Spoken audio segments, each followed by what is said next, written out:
So let's now have a look at today's major companies in the oil and gas industry. The first type is an international oil company, or an IOC. Now, this is a publicly owned company whose primary aim is to maximize and grow profits. These are typically vertically integrated organizations with global operations that span the entire oil and gas value chain. This often covers the full cycle from exploration and production to transport and storage, and later on in terms of marketing and sales of refined petroleum products. Now, there are 6 big oil companies, often referred to as the super majors. And these are BP, or British Petroleum, Chevron, ExxonMobil.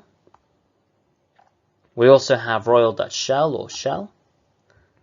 There's Total. And we also have ConocoPhillips.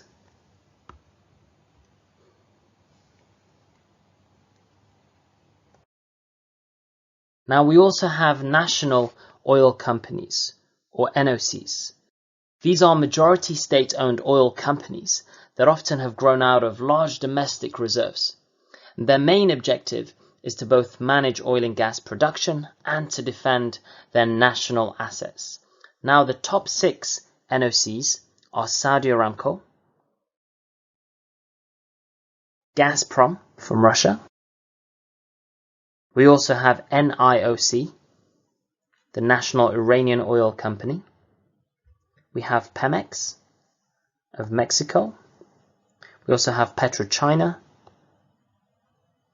And we also have Kuwait Petroleum Company.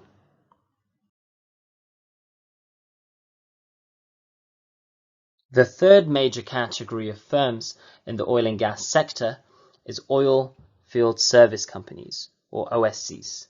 Now, oil field service companies are hired by oil companies to provide products and services that cover virtually all areas of exploration and production.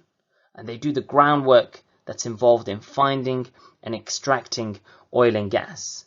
They're often known as the workhorses of the oil and gas industry. What's important to remember is that typically OSCs are not producers of oil or natural gas themselves. Now, there are 4 main oil field service companies, what are known as the Big 4 OSCs. And these are Schlumberger, Halliburton, Baker Hughes, and Weatherford.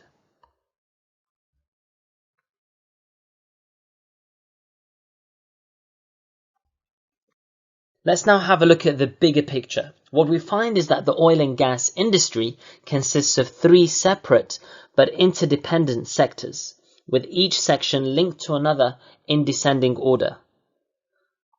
Now, at the very start, we have the upstream sector, which focuses on exploration and production.